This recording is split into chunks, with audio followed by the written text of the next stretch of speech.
Alright, so mula kay Kabayan News PH, kakapasok lang Romualdez nagsalita na ng paumanhin sa mga generals at publiko. Sablay pa rin mga tol. So, alam niyo na yung nangyari nitong nakaraan mga tol kung saan ay pumirma ng manifesto ang mahigit 200 na PM mayors mga kapatid. No? Dahil nga daw sa sinasabing pang-abuso daw sa kapangyarihan ng Kamara o ng ng Kongreso mga tol. So etong video to papanoorin natin mula kay Kabayan News PH, etong balitang to. Samahan lang ninyo ako mga tol at bigyan natin to ng reaction and commentary. So wag na natin patagalin pa, total wala na rin naman tayong hinihintay na, panoorin na natin to. Mga kabayan, tila maamong tupa ang liderato ng Kamara sa pamumuno ni House Speaker Martin Romualdez Jr. Ito ay matapos magpahayag ito ng araw-araw na suporta sa ating mga magigiting na retired generals, partikular ang AFP. Sabi ni Romualdez, buong-buo ang suporta ng Kamara at ang Commander-in-Chief nito na si PBBM sa lahat ng retiradong men and women na uniform personnel dahil nagpakahirap sila para ipaglaban at ipagtanggol ang ating bansa sa mahabang panahon. On behalf of the members of the House, would like you all to know, the members of the Armed Forces of the Philippines, particularly you, the generals and the leaders of the AFP, that we stand beside you and we shall be in strong support of you every day of your lives, because our President, our Commander-in-Chief, has set the policy that you are the priority, the men and women of the Armed Forces of the Philippines. For all the service and sacrifices you have given to the country, this is the least that we can do. Matatandaan na nabulabog at natakot ang Kamara at mga congressmen matapos magkaroon ng manifesto ang mga retiradong general dahil sa pagpapakulong ng Kamara sa dalawang angkor ng SMNI na si Ka-Eric at Badoy, kung saan ay lumalabas na naabuso ang karapatan ng dalawang host para sa malayang pamamahayag. Dahil dito komento at reaksyon ng ating mga kababayan, tila biglang kambyo ang House leadership dahil sa posibleng matinding hakbang na gagawin ng AFP at PMA generals para mapatalsik sila sa pwesto. Todo kasi pagtatanggol Nakawin yung pitong Todo kasi yung pagtatanggol ng mga kongreso, mga congressman kay no, kay speaker no. Kumbaga parang si Ka-Eric nagtatanong lang, 'di ba? Yun ang mga napapanood natin, no, nagtatanong lang kung totoo nga talaga yung 1.8 billion na travel expenses. Hinahanapan sila ng source nila kung sino no, pinakulong sila. At ito yung sinasabi nitong general, no?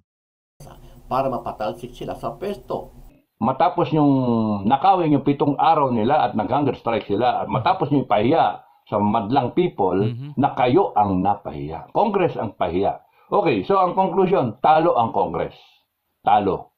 Kasi natakot ang Congress.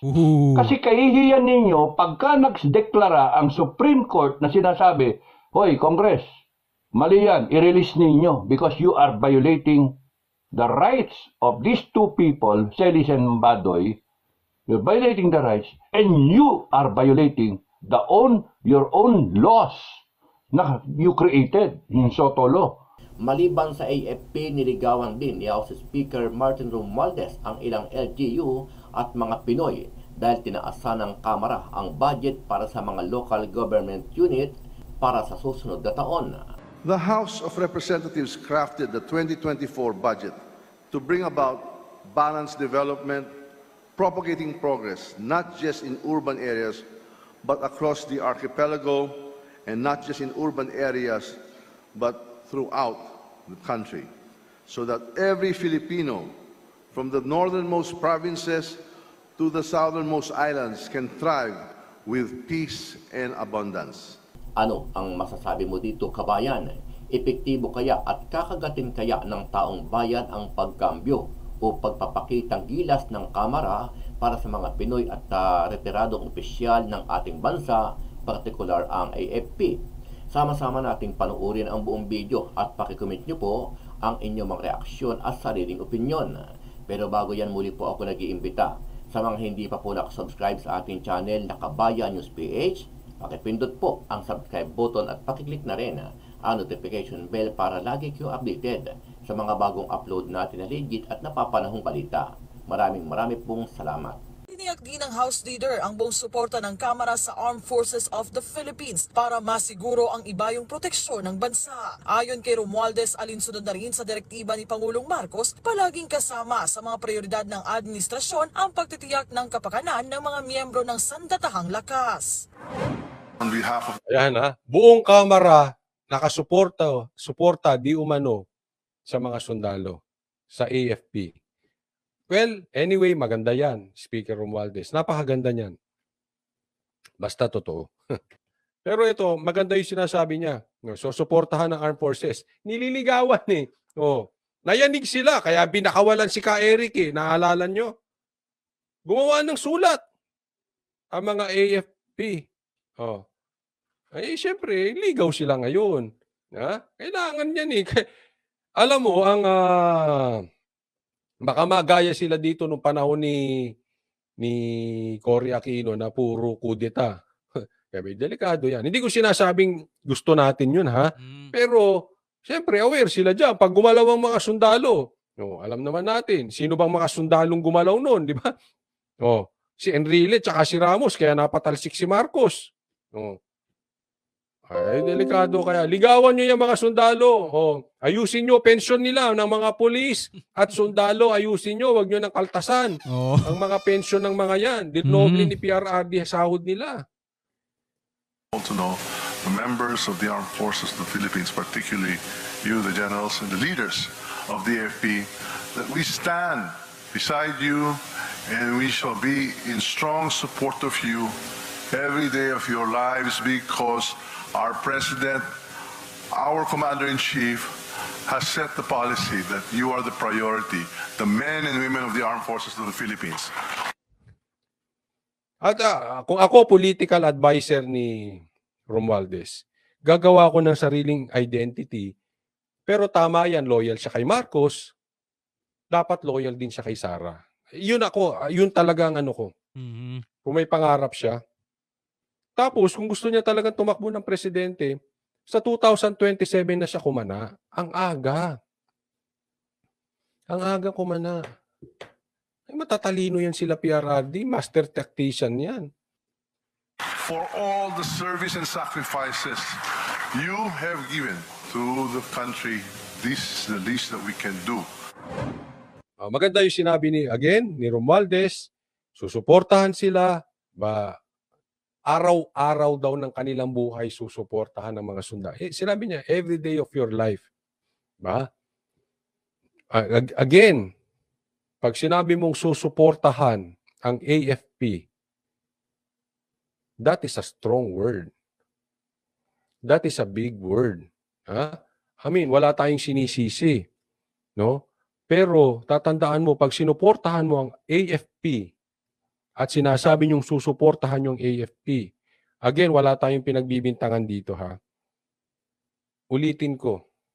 But as for me, yung support sa AFP is a very strong word na kailangan ng aksyon. Kailangan ng backup ng gawa. Tama. Huwag sana mamaya maulit. Ako ayoko po mangyari yan. Baka mamaya, pagka nagkagipitan, hindi kayo makadecide in favor of AFP or in favor ng mga, kahit salin na natin ng mga PNP. Kasi hindi po binabanggit yan ng basta-basta. Binaback-upan niya ng gawa. When crunch time, when danger time, mag-decide kayo in favor of AFP. Huwag tayong magaya sa SAF 44. Nasasabihin, tayo ay nakasuporta. And yet, if it's a matter of life and death, ang pinag-uusapan dito ay minuto lang. Buhay na ng tao. Walang desisyon coming from the top. Kaya nga sabi ko, that is a strong word na dapat may aksyon. Hindi pwedeng ganun. Kaso ano ba yung nakikita natin kadalasan mga tol? Kahit naman nung una pa lang Todo ba ang natatanggap na suporta ng AFP, ng PNP, ng ating sandatahan mga tol? Ang tagal na ng mga yan na napakaliit ng sahod nila, 'di ba? Tumaas nga lang nung panahon ni PRRD eh. 'Di ba? Credits naman kay PRRD 'yon, mga tol. Ang tagal na ng panahon na ang mga ginagamit nilang armas ay minana pa. Kagamitan pang armas noong World War II, mga tol. 'Di ba? Asan ang suporta doon, mga tol? Kailan lang ba nagkaroon ng modernization program? Sabi natin panahon ni Pinoy sinisimulan na yan, pero kailan talaga totally na isa katuparan? At hanggang ngayon, mga tol, iba, yung modernization program hanggang ngayon ay ipinapatupad pa rin, kinagawa pa rin. Ang dami pa rin talagang kulang eh. Ang dami pang kakulangan sa asset ng AFP, ng ating PCG, basta nasandatahan, mga tol. Dahil yung mga yan, binubuwis nila ang kanilang mga buhay para sa kapakanan ng buong bansa, no? So dapat talaga todo respeto diyan sa mga yan. Kasi talagang ano yan eh, handa nilang ibuwis yung kung anong meron sila, mga tol, para sa ating lahat, para magkaroon tayo ng kapanatagan ng kaisipan. So yung budget, 'di ba? Yung pondo na kailangan nila, isa tong kongreso sa nagre-release ng mga ganyan mga bagay eh. So dapat naman makita rin natin 'yun na talagang naibibigay, no? Kasi pag sinabi nyo araw-araw susuportahan nyo sila, araw-araw nasa bingid ng kamatayan ang ating mga uniform men, sundalo at pulis. Panuorin nyo sa Netflix yung Mama Sapano. Panuorin nyo. Kaya, ginawa ko lang example yun. At hindi ko po kayo pinagbibintangan, sir. Pero, huwag tayong papabor sa kalaban ng sundalo na rebelde. Tama. 'Di ba? Ano bang sabi ni Ka Eric diyan, mga tol? 'Di ba? Kadre siya eh. Ang tagal na daw sa ang tagal na dun sa grupong rebelde, mga tol eh. 'Di ba? Sino-sino yung mga nasa gobyerno, sabi niyang ganun. Alam na alam niya at hindi kayang humarap sa kanya, sabing ganun, mga tol. Nasa gobyerno kalaban niya eh, 'di ba? Mga tol. Tapos mga nagsusulong ng peace talk, ang sabing ganun, ginagamit lang daw ng rebelding grupo ang peace talk para makapagpalakas. So paano mo ngayon masasabing sinusuportahan mo ang AFP? Kung hinahayaan mong lumakas ang kalaban nila, ang kalaban ng bayan. Tapos pag malakas na, buhay naman nila ngayon ang nalalagay sa alanganin dahil habang nagpapatrolya sila, bigla may mag-a-ambush sa kanila. Tapos susugurin nila, syempre. Lalabanan nila yan. Tapos pag masusukol na, yung tipong ang dami nang naibuwis na buhay, bigla ka na lang magtatawag ulit, atras muna kayo, peace talk muna tayo. Di ba? Isa pa sa mga kalokohan natin yan, mga tol eh. Huwag tayong papabor sa kalaban ng sundalo ng mga komunista. Huwag tayong papabor sa mga kalaban na maraming napatay na sundalo, maraming napatay na kapulisahan ng mga rebeldeng CPP, NPA. Yun ang suporta na hinihingi ng sundalo. At diyan yung narinig kong sinabi ni PRRD. Ang mga sundalo, nagmamatsyag lang yan. Bakit?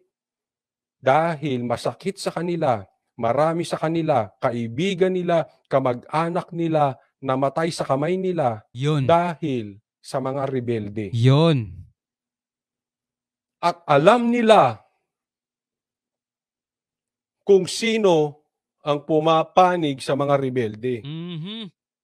So if we will support the AFP, I salute you, sir. I salute you. But please, back upan nyo ng gawa. Saludo ako dyan. Dali. Sa pagdalo ni House Speaker Martin Romualdez sa 2023 Seal of Good Local, I salute you. So ikaw bilang isang Pilipino, ano ang masasabi mo doon, no? Tulad nga nung sinabi natin nung nakaraan, mga tol, eto mga sundalo matatagal na magkakasama yan sa kampo, sa mga barracks nila, mga magkakapatid na turingan ng mga yan. Tapos yung kaibigan nila, best friend nila, kasama nila doon ay mamamatay sa kamay ng mga rebelde. Tapos sila talagang nag-aalab ang galit sa dibdib nila, di ba? Para maipaghiganti man lang sana, no, ang mga kasamahan nila.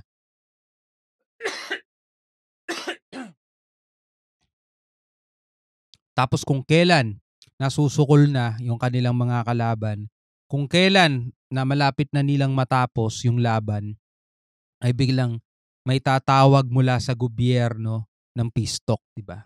Masakit din para sa kanila yung mga tol. Pero wala silang magagawa kasi kailangan nilang sumunod, di ba? Wala silang magagawa. Tapos kapayapaan, kunyari, no? Habang sila ay nagpapatrolya, bigla na lang silang titirahin kapag nakapagpalakas na ulit yung kalaban nila. So ganun na naman mga tol. Ang paulit-ulit na senaryo nila mga tol. So nasaan ba yung mga nasaan ba yung mga kalaban nila mga tol? Actually alam nila iba nasa loob na ng gobyerno. Well, kayo bilang isang mamamayang Pilipino, ano masasabi niyo diyan? Comment na lang kayo sa baba. Hanggang sa muli, ako nga pala si Shobal D. Peace out.